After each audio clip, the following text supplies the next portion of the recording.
The morning begins like any other at a bustling airport, hundreds of travelers hustling through security, rushing to catch their flights, and hoping for smooth sailing. For one woman, however, today is far from ordinary. Olivia Stewart, a successful entrepreneur, poised, dressed in a luxurious, custom-made dress she saved for months to buy.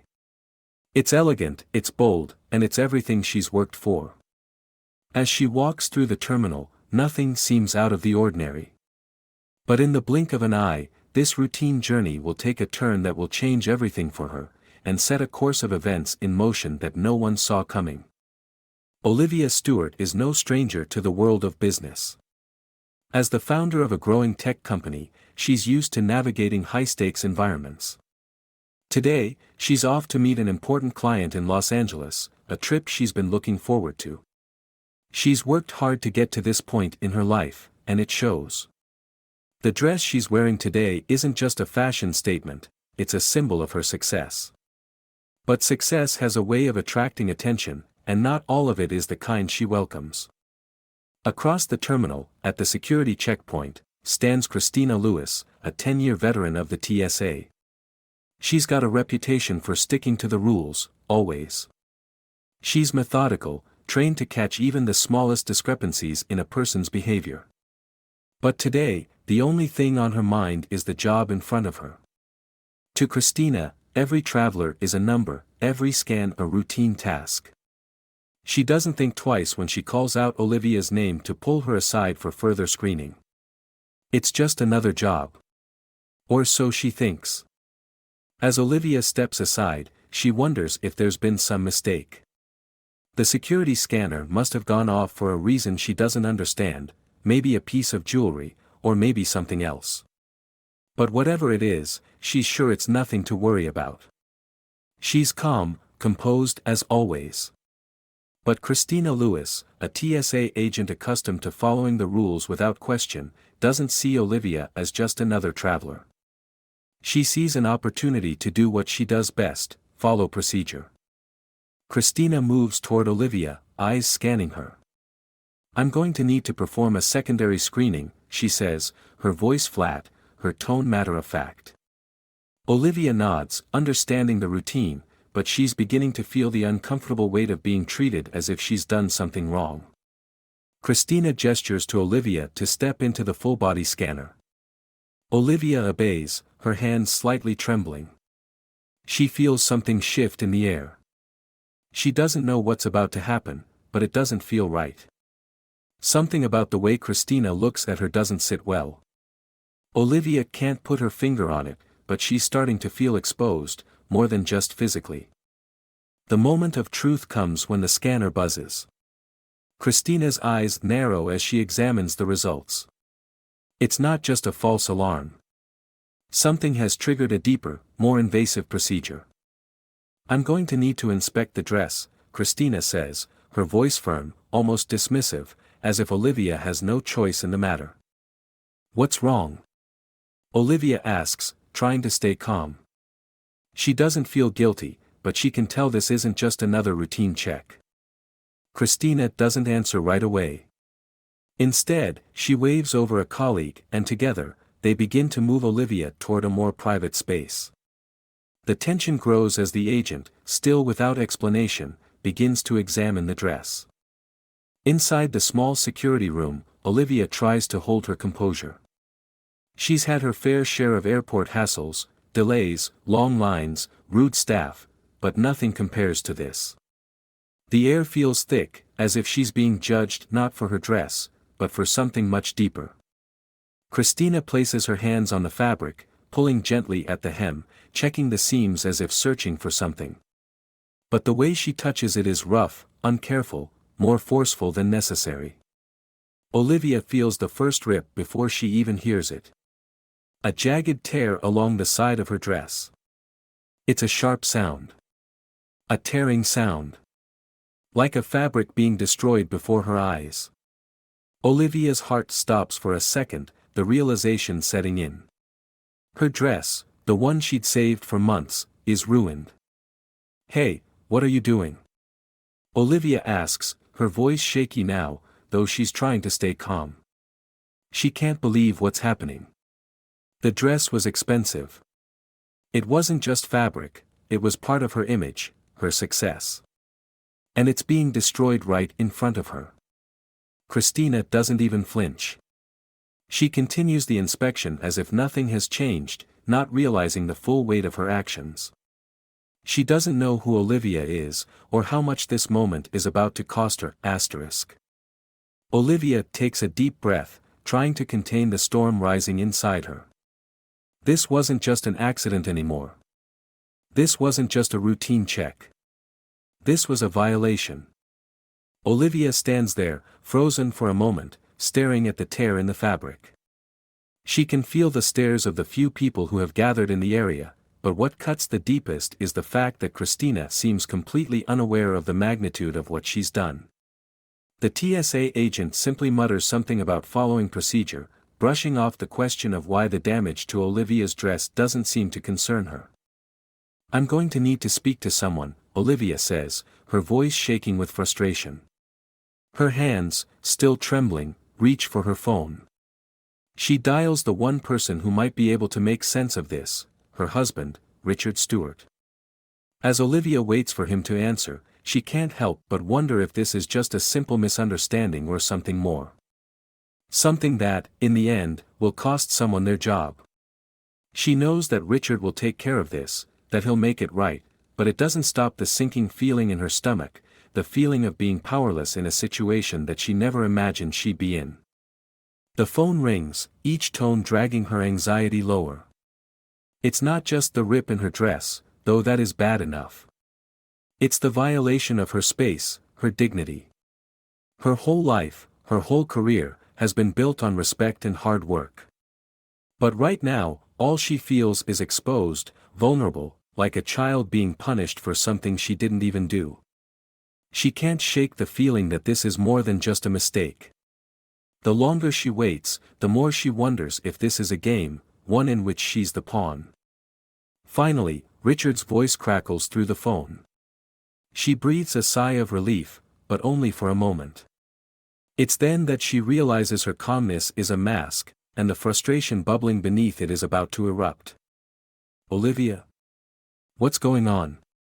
I'm just finishing a meeting, but you sound—" "I need you to come to the airport," she interrupts, trying to hold back the tremor in her voice. "Now. There's a problem. It's serious." She explains quickly, the words spilling out in a rushed sequence.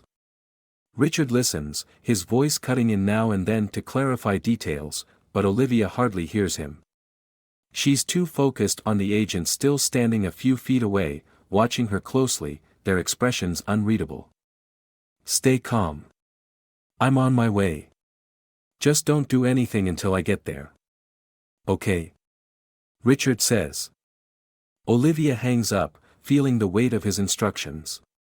Stay calm. But how can she when everything about this situation feels wrong? Every second she spends in that small room, with the agent standing over her, feels like an eternity. The room itself seems to close in around her, the fluorescent lights above her buzzing softly, mocking her frustration. Christina Lewis, the TSA agent, is still there, her focus on her clipboard, eyes scanning the paperwork in front of her. Olivia knows that Christina doesn't see her as an individual. To her, Olivia is just another passenger, a problem to be solved, another situation to check off the list. But Olivia isn't just a passenger. She's not just some statistic or another person to push through the system. She is someone who has spent years working to be treated with respect, and that is what makes this whole situation feel like a betrayal. Olivia shifts in her seat, trying to adjust her posture, but the tears in her dress keep her mind focused on the injustice. She can feel the air around her growing heavier with each passing second. It's not just the clothing damage, not just the invasive pat-down, but the realization that she's being treated differently. She's not in control of her own story anymore. She's been swept up into a narrative she didn't choose. Christina's voice breaks through the silence again, calm, detached. I'll need to file a report. Can you give me your ID and flight information? Olivia's hand trembles as she hands over her identification. The agent doesn't even look at it before she makes a note on her clipboard, her eyes still focused on the form. It's a cold routine, and Olivia can feel herself growing more frustrated with each second. Minutes pass. Or maybe it's longer, Olivia can't tell. She just sits there, feeling the judgment in the air, watching the clock on the wall tick away. Her mind drifts for a moment, imagining the flight she was supposed to be on, imagining the meeting she was supposed to attend. This trip, this business opportunity, it was supposed to be a milestone. But now it's slipping away, and all she can do is sit here in the sterile silence of the back room, with an agent who clearly has no understanding of the gravity of the situation. Another TSA agent enters the room, this one younger and more eager, glancing at Olivia with a look that is both sympathetic and puzzled. Olivia's heart sinks. This is the moment, the tipping point, when the situation could either de-escalate or worsen. The agent, whose name tag reads Derek, leans in, asking Christina what's going on. He's too new, too untrained to understand the subtle power dynamics at play. Christina gives him a quick rundown of the situation, her tone cold, dismissive. She's just upset about the procedure. Happens all the time. Olivia can feel the hot surge of anger rising within her, but she swallows it down. She can't afford to let them see her emotions. Not when she knows what they might think of her. I'm not upset about the procedure, she says, her voice steady. I'm upset because you just ruined my dress. That's not procedure. That's carelessness. Christina pauses, but only for a moment. Derek looks between them, clearly uncomfortable. He doesn't say anything at first, but Olivia can see the conflict in his eyes. He's caught between the professionalism of his colleague and the realization that maybe this wasn't handled the right way. We'll get you out of here in a minute, Christina says, her tone now slightly defensive, like she's trying to assert control over the situation again. Just sit tight. Olivia doesn't respond. She just nods, though she knows that this isn't going to be over soon. She feels it in her bones, this is the beginning of something bigger than just a ruined dress. The minutes drag on. Christina and Derek have moved to the side, quietly talking about the next steps. Olivia's thoughts race, her heart pounding in her chest. She feels like she's been left to stew in her own frustration, unable to control any part of the situation. And then the door opens again. This time, it's a supervisor.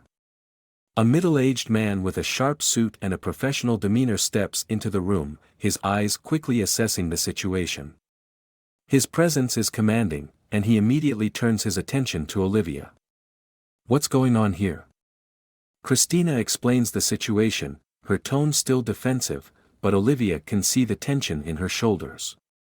The supervisor, whom Olivia later learns is named Tom, listens intently, then turns his gaze back to Olivia. There's a brief moment of silence before he speaks. Ma'am, I'm sorry about the inconvenience. We'll make sure the situation is handled appropriately. He looks at Christina and Derek, who nod in acknowledgement. Then, his attention returns to Olivia. But, as it stands, we do have to follow protocol. You were selected for a secondary screening. If you'd like, we can help you with any issues related to your dress after that's settled. I don't care about your protocol, Olivia says before she can stop herself. The words come out sharper than she intended, but she can't help it. I care that you've ruined something I've worked hard for. The supervisor nods again, but there's no apology, no recognition of the damage done. He's a man of procedure, and his job is to keep things running smoothly, not to fix broken things. Not to fix broken people. I understand, he says flatly, but we'll have to proceed with the screening. You're free to file a complaint afterward. Olivia sits back, feeling her chest tighten. She opens her mouth to argue, to demand that they fix this, but the words die in her throat. It's clear now that no one here is going to make this right. Not today. Not unless she takes action. But the question lingers in her mind: how far will she need to go to get the justice she deserves? The situation has reached a boiling point. Olivia knows she's no longer dealing with just an upset TSA agent or a ruined dress. She's facing a system that is indifferent to her, a system that refuses to acknowledge her humanity. She can't let this go. Not now. Not when her dignity has been so openly disregarded. But the question is, where does she go from here? She takes a deep breath, feeling the anger simmer beneath the surface. This isn't just about her dress anymore. It's about standing up for herself. It's about making sure this doesn't happen to anyone else. And that, she realizes, will be her fight. In that quiet, uncomfortable moment in the sterile backroom, Olivia makes a decision. She won't let this go. Not now, not after everything she's put into her career, her image, her life. It's not just about the dress anymore, it's about respect. It's about standing up for herself in a situation where, up until now, she's felt completely powerless. The anger that's been simmering inside her begins to take shape, forming into something much more powerful: determination. Olivia isn't sure what comes next, but she knows that the battle she's up against is bigger than just her and one TSA agent. It's bigger than just her ruined dress. This is about a systemic failure, about being a black woman in spaces where she's not always seen, not always respected. She's dealt with subtle bias before, on the job, at meetings, in passing moments when people didn't take her seriously. But this? This was a direct assault on her dignity, on her worth. It's not something she's willing to ignore. She breathes deeply, holding on to her resolve. Her mind races with options. What can she do next? Who can she talk to? But she knows that her voice alone might not be enough. She's already been dismissed once. And now, she needs a plan that will make them listen. The door to the room opens once more, and the supervisor, Tom, steps back inside. He's not as warm as he was earlier, and he doesn't seem like he's in the mood for conversation. His face is set in a stern expression, and his eyes linger on Olivia for a moment before he speaks. "Ma'am, we've tried to handle this the best we can. As I mentioned earlier, you can file a complaint. But we do need to finalize this screening before you can leave." Olivia looks at him, her thoughts racing. His words feel like a slap in the face. He's offering her the option to file a complaint, as if that alone will make things right. But what does that actually mean? Will anything change? Or will it just be another piece of paperwork filed away in some archive, forgotten until the next person faces the same fate? She opens her mouth to respond, but before she can, a thought stops her cold. Richard. Her husband. The person who could help her through this, who could fix things when they seemed broken. She had called him for a reason, and though she wanted to lash out at the injustice she felt, she knows now that her fight must be bigger than that. She closes her eyes for a brief second.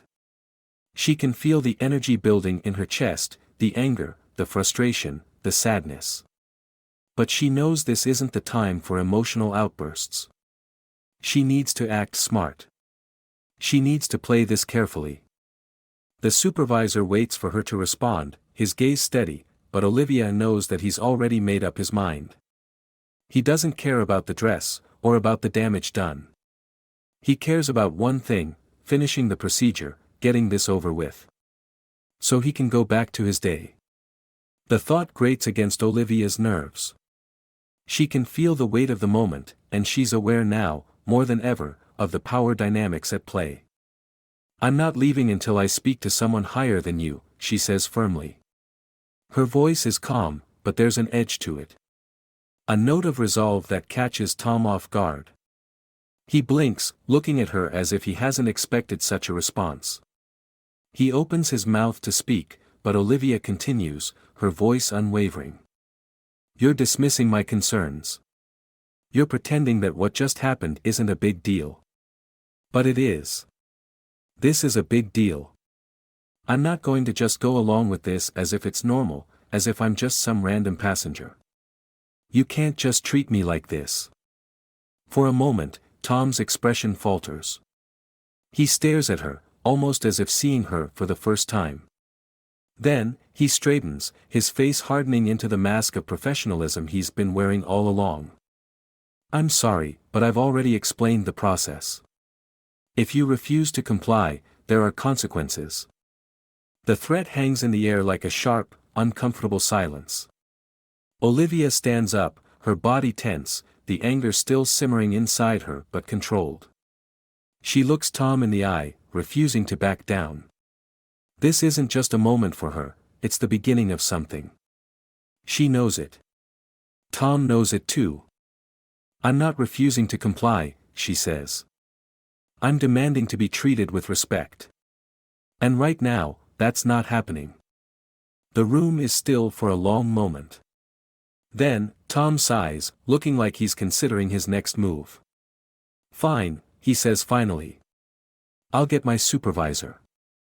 Olivia watches him leave, her mind whirring with the weight of what just happened. She realizes that the world she's been living in, the world where she assumed things would always go as planned, is no longer her reality. She's no longer willing to accept being overlooked, or being brushed aside. The world outside this room. It's not as fair as it should be, and she knows that now. The moments stretch out as she waits for Tom to return. Her thoughts are a storm of conflicting emotions, anger, frustration, fear. But above all, there's a sharp sense of clarity. She knows she can't leave here until someone acknowledges the wrong that was done to her. She can't let this moment fade into the background. The dress might be ruined, but what hurts more is the way she's been made to feel. Powerless. Invisible. As she waits, she thinks about her husband, Richard. She thinks about the years she's spent building her business, the times she's had to fight for a seat at the table, to prove herself. She can't help but wonder if this is part of a bigger pattern in her life. She's worked harder than anyone to get to where she is. Yet here she is, being treated like she doesn't matter. And then it hits her. This is the reality for so many black women. The countless times they've been overlooked, underestimated, and dismissed. It's the microaggressions, the stares, the unfair treatment that, in the grand scheme of things, are just part of the system. But today, Olivia is standing up to it. She feels a small sense of empowerment growing within her. The idea of not being quiet. Of not letting this moment pass unnoticed. She can't let her experience be just another story that gets buried under the weight of procedure and policy. She has to fight, and she will fight. Tom returns moments later, this time with another supervisor in tow. His name is Gregory, and he's the head of TSA operations at this airport.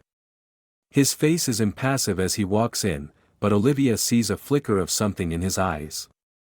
Perhaps he recognizes the tension in the room, or maybe he's just trying to figure out how to defuse the situation. Either way, he steps forward and addresses her directly. Ma'am, I understand you have some concerns. I'd like to hear what you have to say. Olivia stands a little taller. This is the moment she's been waiting for. The moment where she'll lay it all out, her frustration, her anger, her hurt. But it's more than just about her now. It's about everyone who's been treated like she has. The women, the people, who've been silenced and overlooked for too long. I want an apology, she says, her voice firm, each word deliberate. And I want to know that this will be addressed. Not just for me, but for everyone who's had to deal with this kind of treatment. I won't leave until I know that something is going to change. Gregory nods slowly, a small recognition in his eyes. He may not like it, but he knows this isn't going away. Olivia's not the first person to make this kind of stand, but her voice today could be the spark that starts something much bigger. She knows that the road ahead is long. It won't be easy. But right now, in this moment, she feels something she hasn't felt all day, the power to take control. To demand accountability. And that, she realizes, is the first step in changing everything.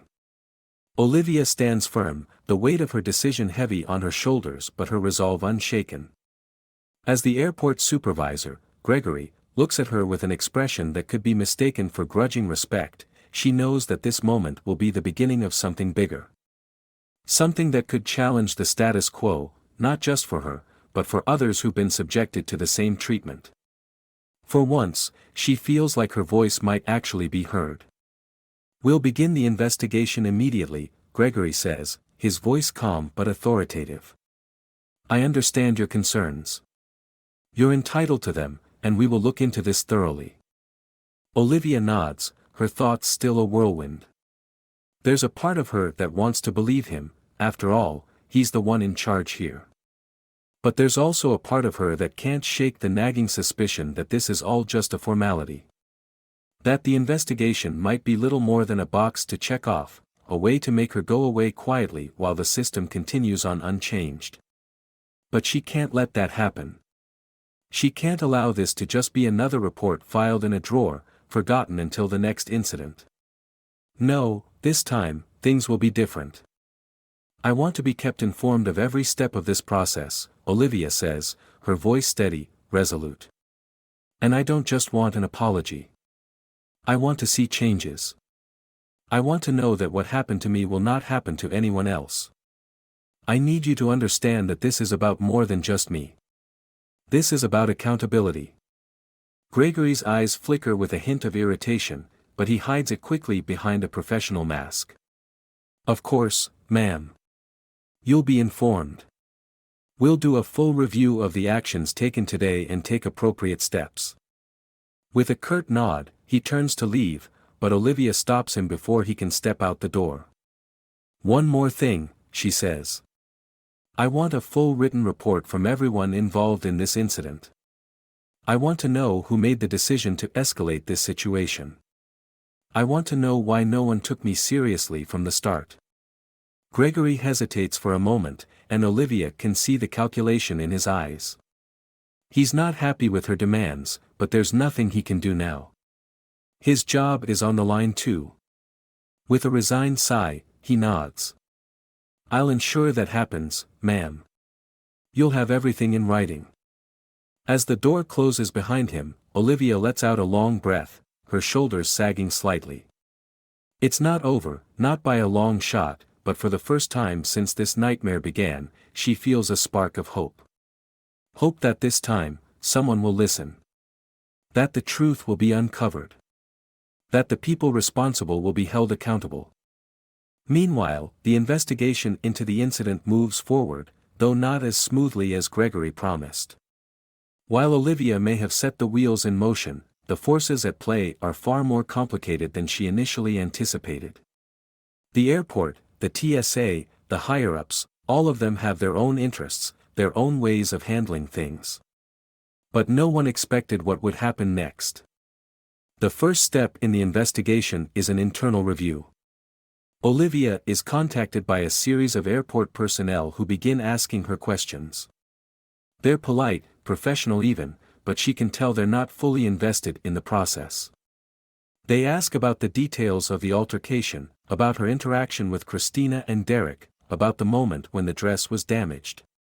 But the more she talks, the more she feels like they're glossing over the real issue.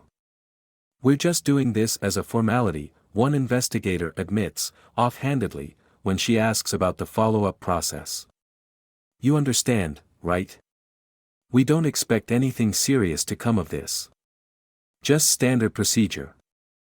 That's when Olivia realizes just how deep the apathy runs. They're not interested in fixing anything. They're just going through the motions, hoping she'll accept whatever happens and move on with her life. But Olivia isn't the type to back down. The next few days are a blur of phone calls, emails, and more interviews, each one more frustrating than the last. The questions remain surface level, polite but impersonal. Olivia is asked repeatedly to recount the details of what happened in the room, to relive the moments when she felt most vulnerable. But they never ask the most important question: why? Why did this happen in the first place? Why was she treated the way she was? The answers, she suspects, are buried somewhere deeper than any report can uncover. This isn't just about a dress or a minor mistake made by a TSA agent. This is about something systemic, something ingrained in the way people like Olivia are treated in spaces that aren't meant for them. She knows it, feels it. It's a truth she's seen play out again and again, in countless ways, throughout her life. One afternoon, as Olivia sits at her desk, she receives a call from Richard. His voice is steady, but there's an undercurrent of concern in his words. "Olivia, I've been looking into this. I've had a few people check in on what's going on behind the scenes. The situation might be worse than we thought." Olivia listens intently, a chill running down her spine. She's been expecting this, but hearing it out loud makes it all the more real. "They're doing damage control," Richard continues. "I've heard from a few people that there's talk of just sweeping this under the rug. They don't want this getting out. They're hoping that if they stall long enough, you'll just give up and walk away. I don't think they want to deal with the fallout." Olivia feels a surge of anger rise up within her. It's exactly what she feared. The airport wants this to disappear.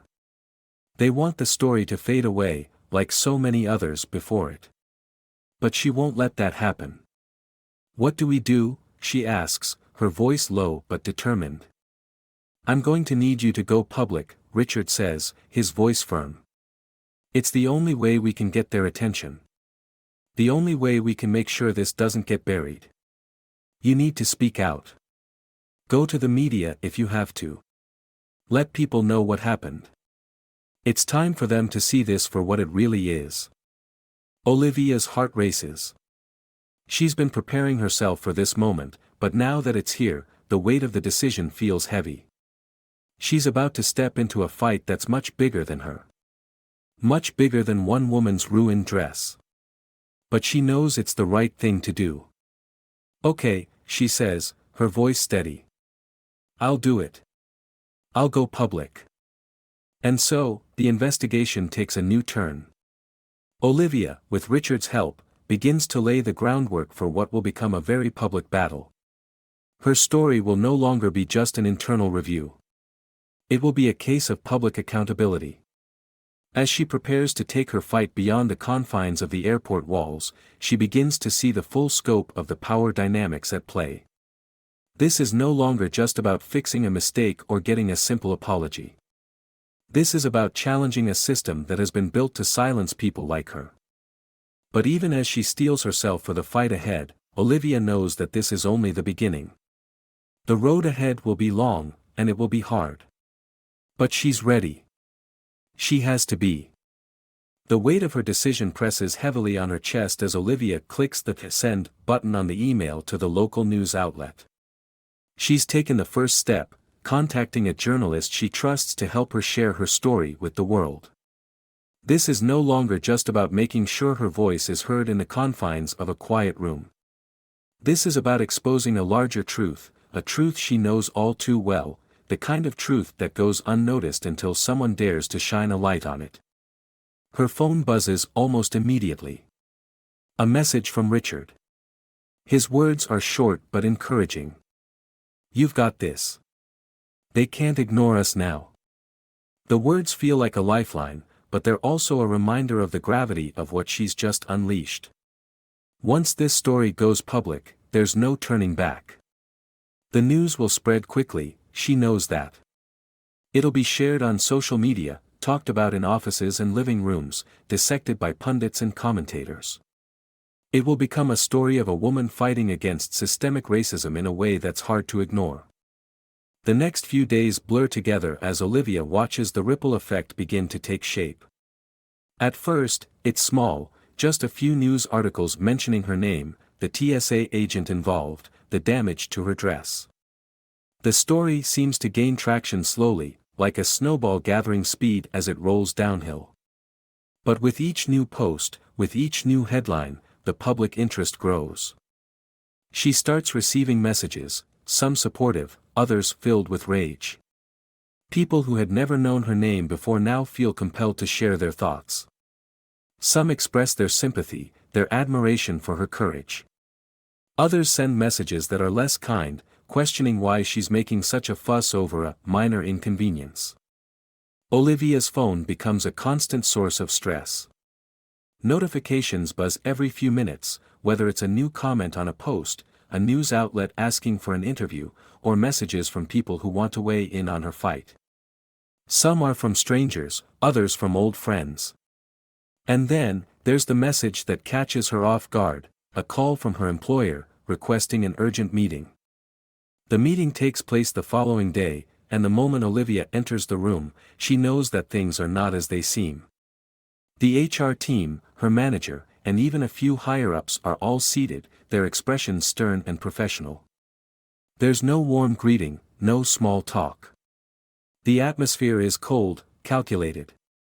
"Olivia, thank you for meeting with us," her manager, Laura, begins. "We've been following the developments surrounding your story. And we need to have a candid conversation about the situation." The tone in Laura's voice is measured, but Olivia can sense the tension hanging in the air. Her mind races as she takes a seat, her hands trembling slightly as she folds them in front of her. "I understand that you've chosen to go public with your experience at the airport," Laura continues, her words precise. "And we want to make it clear that we stand behind your right to speak out. However, there are some concerns about how this could affect your standing within the company. We're a business, Olivia. And these kinds of controversies can have far-reaching consequences." Olivia's stomach tightens. She's heard this language before, corporate speak designed to soften the blow of bad news.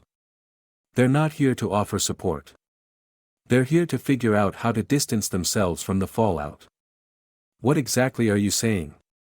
Olivia asks, her voice steady, though she can feel the anger rising inside her. She's been prepared for something like this, but hearing it said aloud still stings. Laura looks at her for a moment before continuing. "What we're saying is that your actions, while understandable, are creating a distraction. We have clients, partners, people we need to maintain good relationships with. And right now, there's a lot of negativity surrounding the situation." "Negativity?" Olivia repeats, her voice tight with disbelief. "What about the negativity surrounding what happened to me? You're more concerned about the distraction and the fact that a TSA agent ruined my dress for no reason and that I've been mistreated?" The room falls silent, and Olivia can see the discomfort on the faces of the others in the room. Laura shifts in her seat, clearly uncomfortable with the confrontation, but she doesn't back down. "Olivia, we're asking you to reconsider the way you're handling this. We're offering you support, but we need you to understand the broader implications of what's at stake." The implications. Olivia has heard this all before, always dressed up in nice, corporate speak. She knows exactly what they're trying to say: "We want you to back down." "I can't back down," Olivia says firmly, her voice a little louder now. "Not when I know the truth. Not when this could mean something for all the other women who've been treated like I have." She stands up, her decision clear. She's done listening. "If you can't support me in this, then we have nothing more to talk about." Without waiting for a response, Olivia turns and walks out of the room. She's shaking with the adrenaline of standing her ground, but she's not looking back. The consequences of her decision are unfolding, and she knows they're far from over. But one thing is certain: she's not backing down. As the days pass, the consequences begin to compound. Olivia's decision to take her story public has drawn the attention of not just the media, but of people in positions of power, people who don't like being questioned, especially when it comes to the systems they control. Calls from her workplace have become more frequent, each one trying to convince her to take a step back, to de-escalate. They're making it clear that the longer this drags on, the harder it will be for her to maintain her career. Her standing within the company has become increasingly tenuous. But even as Olivia faces pressure from all sides, the public support continues to build. Social media is buzzing with people rallying behind her. Hashtags like #JusticeForOlivia and #TSAInjustice start trending, flooding Twitter feeds, Facebook posts, and online articles. It's not just black women who are speaking out anymore, it's people of all races, ages, and backgrounds, united in their outrage at the way she was treated. At the same time, the airport has launched its own internal investigation, though Olivia has little faith in its outcome. The TSA agent involved in the incident, Christina, has been placed on administrative leave while the review takes place. The fallout from Olivia's public outcry is impossible to ignore. And though the airport would never admit it, they know their reputation is on the line.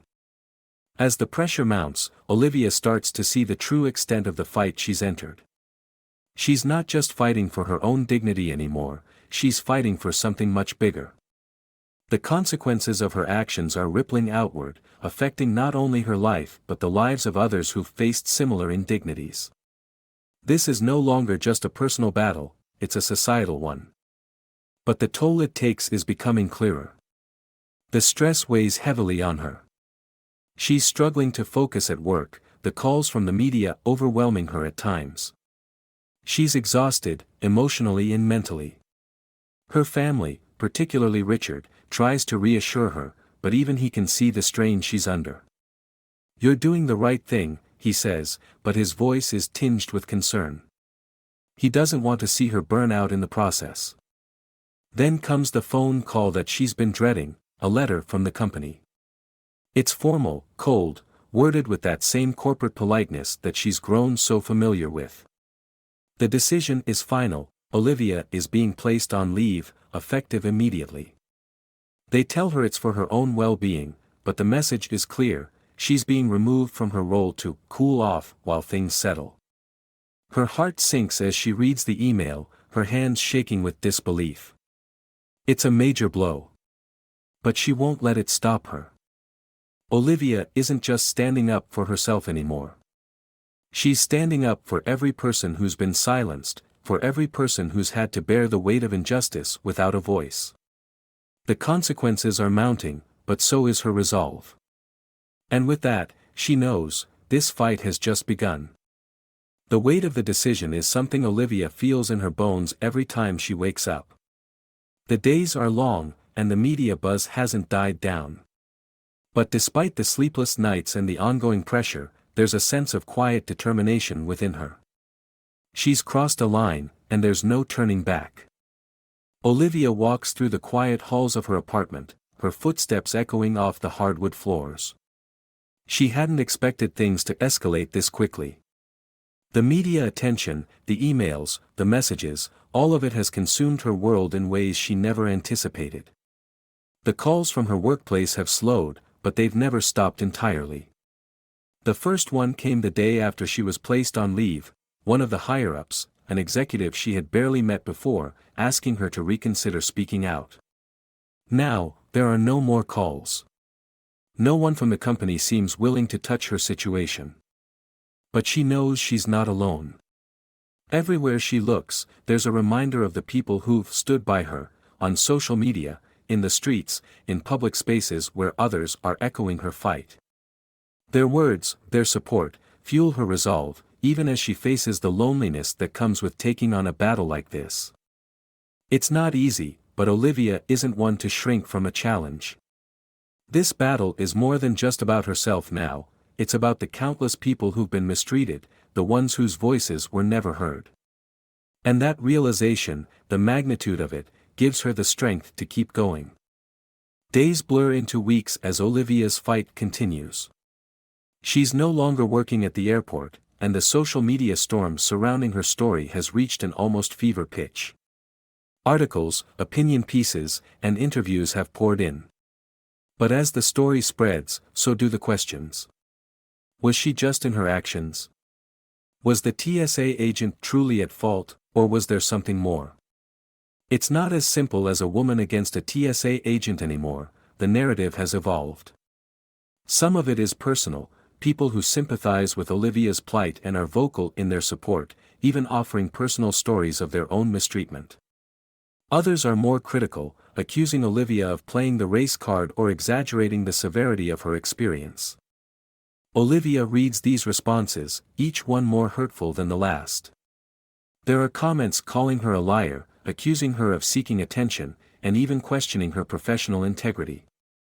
But then there are the messages that make her pause, the stories from other women, other Black individuals, who share their own experiences with the TSA, with being treated differently in airports, in stores, in public spaces.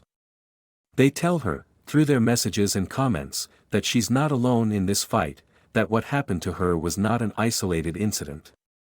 She's been told that her experience was a one-off, that there was no malice intended.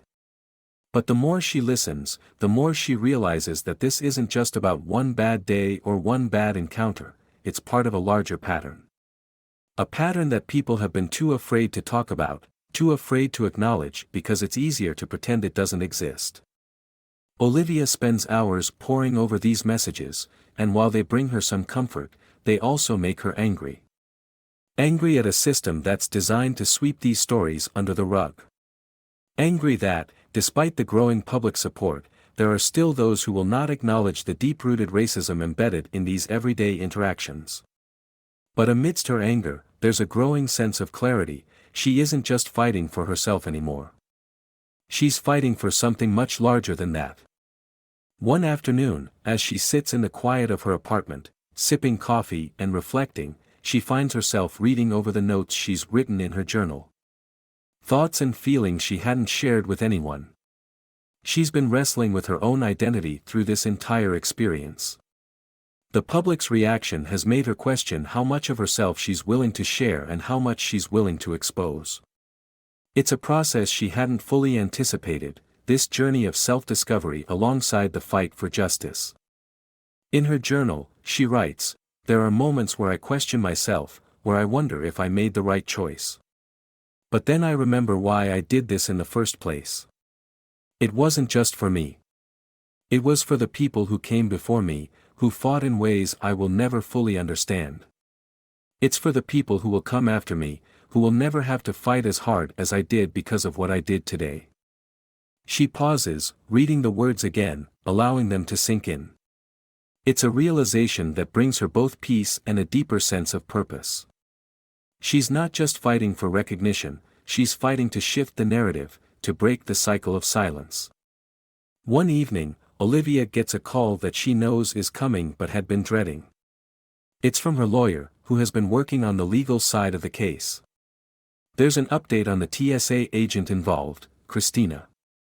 The investigation into Christina's actions has concluded, her lawyer says, his voice grave. The findings are not what we expected. The airport has cleared her of any wrongdoing, claiming that the dress was damaged accidentally during a routine screening. There's no indication of malicious intent. Olivia listens, her stomach sinking with each word. This is the outcome she feared. Despite the public outcry, despite the numerous accounts of similar mistreatment, the system has found a way to exonerate the agent. So, what does that mean? Olivia asks, her voice tight with frustration. It means that while there may be public pressure to take action, legally, there's not enough evidence to charge Christina with anything. They're closing the case. Silence fills the room. Olivia can hear the weight of his words hanging in the air, suffocating her. Her fight is far from over, but this feels like a personal defeat, a moment when the system has once again proven that it has the power to protect its own, even when the truth is on the line. But as the call ends and Olivia sets her phone down, she takes a deep breath. She's been here before. In moments like this, when the odds seem insurmountable, when it feels like the system has won, she's learned that the fight isn't over until it's over. And even if the legal battle didn't go her way, she's already won something else. Her story is out there. The conversation has started. People are listening, people are talking. The seeds of change have been planted, and though they may not sprout immediately, Olivia knows that every single person who's shared her story, every individual who's publicly said, "I support you," is part of a larger movement. And so, Olivia reflects on the lessons she's learned from this long and painful journey. She's learned the importance of speaking up, even when it seems like no one is listening. She's learned that justice isn't always immediate, and that the fight for equality is often a marathon, not a sprint. She's learned that standing up for what's right isn't just about winning, it's about changing hearts, changing minds, and pushing the needle forward for those who will come after. In the quiet of her apartment, Olivia looks out the window. The world outside is still turning, people are going about their daily lives. But for her, the world feels a little different now. It's not that she's won, it's that she's part of something bigger than herself now. Her voice, her story, is part of the conversation, and that, in itself, is progress. As she watches the sun set over the city skyline, Olivia knows that the road ahead will be hard. There will be more battles to fight, more obstacles to overcome. But for now, she holds on to the lesson that has carried her through: you don't fight for the win. You fight for what's right. And she's ready to keep fighting, because this fight isn't just for her. It's for everyone who's been overlooked, ignored, or silenced.